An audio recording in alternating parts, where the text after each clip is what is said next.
Another gift of Allah Azza wa Jalla to the Messenger is the Qur'an. We say the Qur'an is the final miracle to the Messenger sallallahu alaihi wasallam. Was Musa alayhi salam given a miracle? Was Isa alayhi salam given a miracle? Was Salih alayhi salam given? They were given miracles too. So what's so great and abundant about the Qur'an?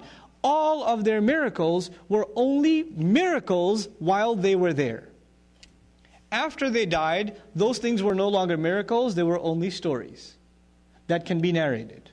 In other words, somebody who saw Musa alayhi salam turn the staff into a snake can one day tell their child, you know what I saw with my own eyes?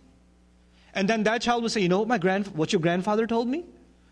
And they can pass it down. But the first one saw a miracle, the rest of them heard what? A story. And a story isn't a miracle, it's a story. You can believe it and you can also what?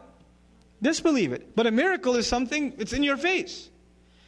The Messengers is the only miracle, sallallahu alaihi wasallam, that lives on and is as convincing as it was when it was revealed. The miracle lives on. The proof that the Qur'an is the word of Allah, the arguments of the Qur'an, the hujjah of the Qur'an is as valid today as it was then because all the other messengers were given miracles for the eyes to see. But this messenger, predominantly, he was given a miracle for the ears to hear, and we still have ears where we can hear the same exact message. SubhanAllah.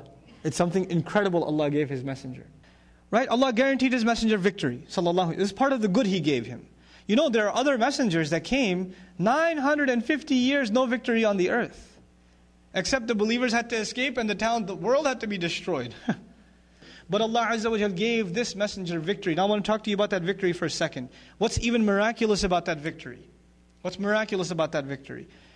You know, the kind of change that happened in Arabia and which became international in how long? 23 years. The Prophet's life is 63 years, sallallahu alaihi wasallam. But his life as a messenger is 23 years. So whatever change we're talking about that happened in the Arab world happened in how long? 23 years. 23 years. Has there ever been a change in the world that happened over the course of 23, 33, 43, 53, 63 years? I don't care if you talk about 500 years. A change that changed the way people think, what people love, what people hate, how people dress, how they run their government, how they run their economics, how they get married, how they get divorced, how they go to the bathroom, what they eat, what they don't eat, what they say, what they don't say, how they do business, how they take a loan. It changed every aspect of their life in how long? 23 years.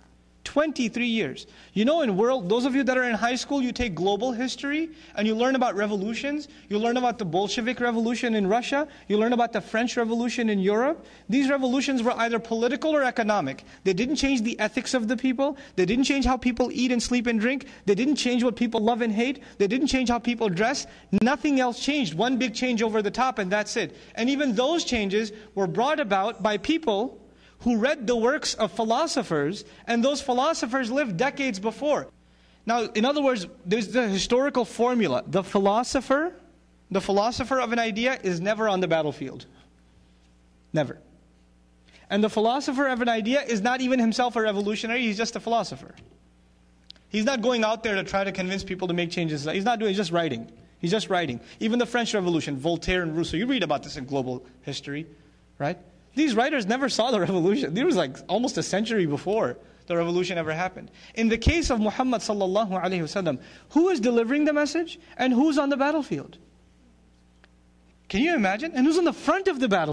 Who's delivering the message and who's being boycotted and being forced to live in a cave? Who's being expelled from his house? He's not just standing behind some podium and telling the people to march forward. He's the first to march forward when there's nobody standing behind him. Sallallahu alaihi wasallam. This has never happened in history, ever. Ask your political science professor, ask your history professor.